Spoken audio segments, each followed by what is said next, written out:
नमस्कार, AB star news देख रहे हैं आप और मैं हूं आपके साथ सोहन सिंह। वक्त हो चला है अपना यूपी का, जिसमें सबसे पहले बात करेंगे कांग्रेस नेता राहुल गांधी की। दरअसल कांग्रेस नेता राहुल गांधी की सदस्यता रद्द कर दी गई है, जिसके बाद कांग्रेस नेताओं में नाराजगी देखने को मिल रही है। मामले को लेकर सियासत भी खूब हो रही है।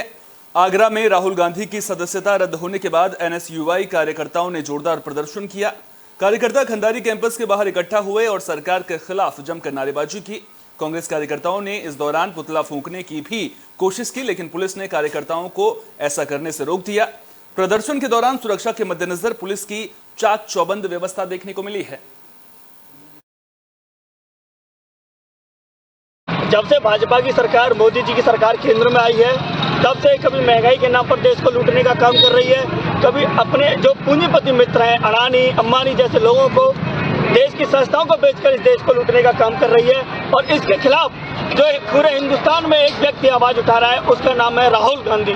राहुल गांधी जी इसकी जो देश लूटने की नीति बनाई है उसके खिलाफ बोलने का काम कर रहे हैं। इसलिए राहुल गांधी जी को अपने रास्ते से हटाने के लिए उन्होंने राहुल गांधी जी की संस्था। बात अमृतपाल सिंह की भी कर लेते हैं। दरअसल पंजाब में अमृतपाल सिंह की गिरफ्तारी के लिए पुलिस एक्शन मोड में नजर आ रही है। अमृतपाल की धरपकड़ के लिए लगातार जद्दोजहद जारी है। अमृतपाल की गिरफ्तारी के लिए 7 राज्यों में पुलिस अलर्ट पर है। आशंका जताई जा रही है कि अमृतपाल नेपाल भागने की फिराक में है, लिहाजा यूपी के बहराइच में नेपाल बॉर्डर पर अमृतपाल सिंह के पोस्टर लगा दिए गए हैं। बीएसएफ के जवान सीमा पर तलाशी अभियान चला रहे हैं। नेपाल की ओर जाने वाली सभी गाड़ियों की चेकिंग की जा रही है। वहीं बॉर्डर पर अमृतपाल के पोस्टर लगाए जाने के बाद चर्चाओं का बाजार भी गर्म है।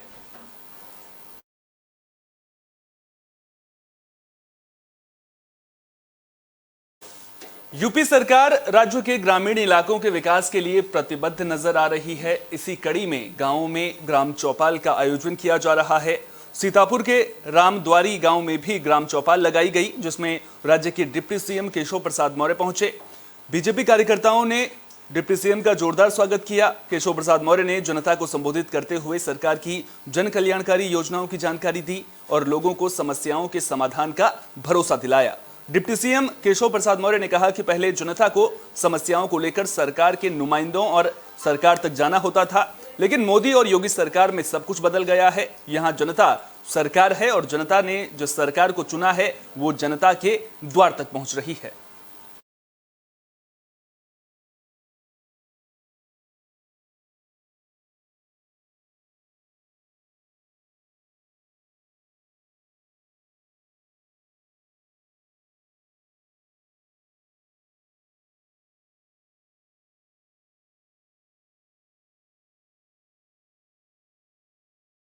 यूपी सरकार में मंत्री स्वतंत्र देव सिंह प्रयागराज पहुंचे। उन्होंने इस दौरान अस्पताल का भी निरीक्षण किया। तो यूपी सरकार में जल शक्ति मंत्री स्वतंत्र देव सिंह प्रयागराज पहुंचे थे। उन्होंने बहादुरपुर ब्लॉक में कोटवा बनी सीएचसी का औचक निरीक्षण किया और कर्मचारियों से अस्पताल में मौजूद सुविधाओं के साथ कमियों के बारे में भी जानकारी ली। स्वतंत्र देव सिंह अस्पताल में व्यवस्थाओं से खुश नजर आए। उन्होंने कोविड-19 के वक्त कोटवा बनी सीएचसी के डॉक्टरों और स्टाफ के काम की जमकर तारीफ की। स्वतंत्र देव सिंह ने कहा कि बाकी अस्पतालों के लिए कोटवा बनी सीएचसी किसी मिसाल से कम नहीं है। उन्होंने अस्पताल में मौजूद कमियों को जल्द पूरा करने का आश्वासन भी दिया, ताकि लोगों को किसी भी तरह की परेशानी का सामना न करना पड़े।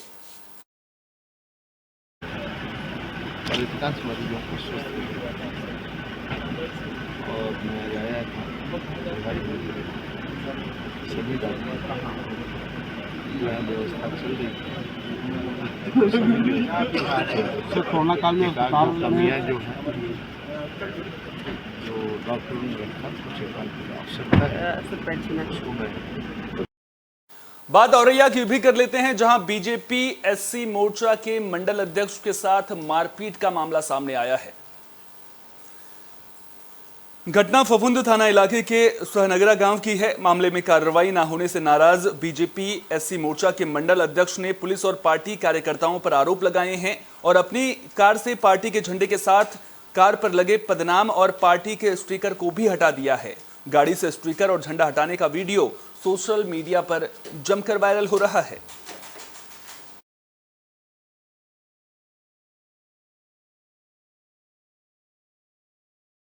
कन्नौज में खेत से लौट रहे दिव्यांग की पिटाई का मामला सामने आया है। दिव्यांग ने अब एसपी से न्याय की गुहार लगाई है। घटना इंदरगढ़ थाना इलाके के कलसान गांव की है। आरोप है कि नशे में धुत दबंग ने पहले दिव्यांग की लाठी डंडों से पिटाई कर दी और फिर पिटाई करने के बाद उसे बारात घर में बंद कर दिया था। पीड़ित ने दबंग पर 5,000 रुपए छीनने का भी आरोप लगाया है। दिव्यांग का कहना है कि उसने पुलिस से मामले की शिकायत की थी, लेकिन थाना पुलिस ने उसकी फरियाद नहीं सुनी। अब पीड़ित ने एसपी से इंसाफ की गुहार लगाई है। साहब मेरे पास जो हुआ, हम रात में हुआ अपने खेत पर आ रहे थे, घर पर एक बारात घर है उसके पास साहब हमने खाड़ी खड़ी कर दी है। 3 कौन सी गाड़ी? लाल थी गाड़ी ना करके मेरे जो पाठक जी ने दी है तो बाम में साहब बती तो साहब मैं पकड़ के बंद कर दिया भीतर। रात भर हम बंद रहे। किन्नो बंद कर दिया? संतोष साहब। अच्छा। तो साहब रात भर बंद रहे साहब, हमारी कोई सुनाई नहीं। सब सुनाई हम थाने गए, थाने पुलिस वाले पकड़ लाए। थाने साहब बड़े पुलिस वाले गए, उनके ऊपर हाथ चला दिया साहब। जब उनको ऐड दिया, एक गड्डी नखरी है बना करके साहब, दारू बहुत पिए है और साहब गड्डी नखरी है, जब पत्ताबाज जुआ खेलता है और साहब जब कही तो मैं फिर मरने तो तैयार की है साहब। एक पैर में खबर देवरिया से है, जहां अस्पताल में मरीज के तीमारदारों और डॉक्टर के बीच मारपीट का मामला सामने आया है।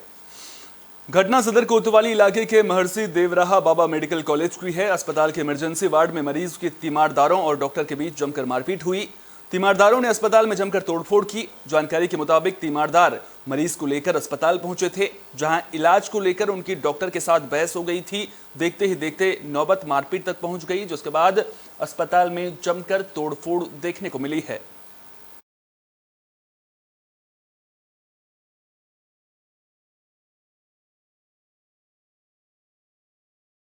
बात फिरोजाबाद की, जहां नवरात्र के मौके पर माहौल खराब करने की कोशिश की गई।